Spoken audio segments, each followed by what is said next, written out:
নির্দিষ্ট করা হয়েছে মহাপ্রভুর অবদান বিষয়ে, মহাপ্রভুর অবদান এবং বৈশিষ্ট্য। তো এই বিষয়ে আমরা এই মহাজন পদাবলী কীর্তন যিনি নয়নানন্দ প্রভু তাহার একটি কীর্তনের মধ্যে পাই, তিনি মহাপ্রভুর অবদানের বিষয়ে বললেন। তাহার লেখনীর মধ্যে কলিঘরতি রে গোরসল জগ জন ধর্ম কর্ম রহু দূর অসাধনে চিন্তামণি বিধি বিলায়ানি গোরাভর দয়ার ঠাকুর ভাই রে ভাই গোরা গুণ কহন না যায়। তিনি জানালেন মহাপ্রভু কোন সময়টাকে নির্দিষ্ট করে আসলেন। এই সত্য ত্রেতা দাপর কলি চারটি যুগ, তিনি শ্রেষ্ঠ শ্রেষ্ঠ তিনটি যুগকে পরিত্যাগ করে শেষে কলি যুগে তিনি আসলেন। সেই কলি না অতি ঘোর কলি ঘর তিনি, অর্থাৎ কলির মহাপ্রভাব, সর্বত্র কলহার কলহ। এরকম কোন জায়গা বেশি নেই যেখানে কলহ নেই, সর্বত্র কলির রাজ। সেই সময় ভগবান শ্রীকৃষ্ণ রাধারানীর ভাব এবং অঙ্গের কান্তি নিয়ে তিনি এই নবদ্বীপ ধামেতে অবতীর্ণ হলেন। তদনীন্তন কালে এই পুরো ভারতবর্ষ সর্বত্র কোথাও হরি আরাধনা নাই, সর্বত্র বড় বড় দেব দেবীর নবদ্বীপ ধামটিতে বিশেষ করে দেখা যায়। সেই সময় সব বড় বড় নানান দেব দেবীর মূর্তি করে তাহারা ওই দেব দেবীর আরাধনা উপাসনা করতেন।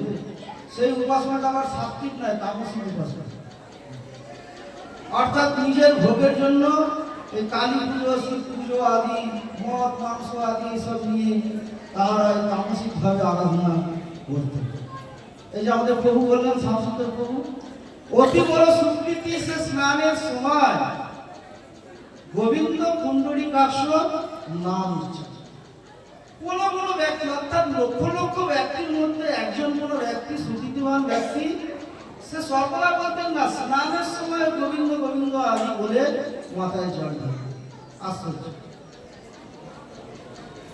আর সেই সময় মুঘল সাম্রাজ্য আগ্রাতে আকবর বসে রয়েছে, আর এই বাংলায় বাদশাহ হোসেন শাহ। পুরো ভারতবর্ষ মুঘল সাম্রাজ্য। এবং হিন্দুরা যে সনাতন ধর্ম বলতে গেলে নাই, সেই সময় প্রায় প্রথম সনাতন ধর্মের কোনো চিত্র নাই। কেউ যদি হরিনাম সংকীর্তন করতেন, মৃদঙ্গ ভেঙে দেওয়া হতো, যেরকম আমরা চৈতন্য ভাগবতের মধ্যে দেখতে পাই। এই কাজই ভেঙেছিল, মহাপ্রভু তাকে দণ্ড দিয়েছিল। হরিদাস ঠাকুরকে 22 বাজারে বেত্রাঘাত করেছিলেন, বলেছিলেন তুমি যদি হরিনাম গ্রহণ করো তোমার প্রাণ নিয়ে নেওয়া হবে। কিন্তু হরিদাস ঠাকুর বলেছিলেন খণ্ড খণ্ড হয় দেহ যায় যদি প্রাণ, তথাপি আমি বদলি না ছাড়িব। আমার দেহটা খণ্ড খণ্ড করে দাও, কিন্তু আমি বলা ছাড়ব না, বলতেই থাকবো, তোমাদের যা খুশি। 1-2 বাজারে মারলে, বেত্রাঘাত করলে মানুষ মারা যেত। 22 বাজারে হরিদাস ঠাকুরকে পশুর মতো মারছে। আর সেই সময় যাহারা ভক্ত ছিলেন সেই পাইকদের কাছে কম করে মারো, তোমাদের অনেক ধন দেবো, অনেক বিষয় জায়গা জমি সব নিতে দেবো। কিন্তু তাহারা পশুর মতো, পশুকে যেরকম মারা হয় সেরকম ভাবে হরিদাস ঠাকুরকে মারছিল। তথাপি হরিদাস ঠাকুরের মুখ থেকে হরিনাম বন্ধ করতে পারিনি। শেষে মহাপ্রভু তিনি চক্র ধারণ করলেন, কিন্তু হরিদাস ঠাকুর প্রার্থনা করলেন, হে ভগবান, এরা কি অপরাধ করছে জানে না, হ্যাঁ এদেরকে আপনি ক্ষমা করবেন। এই যে হরিদাস ঠাকুর ক্ষমা প্রার্থনা করলেন, সেই কারণে চৈতন্য মহাপ্রভু চক্রকে আবার ফিরিয়ে দিলেন। ফিরিয়ে দিয়ে হরিদাস ঠাকুরকে বাঁচালেন, নিজের পিঠটা দিয়ে দিলেন হরিদাস ঠাকুর।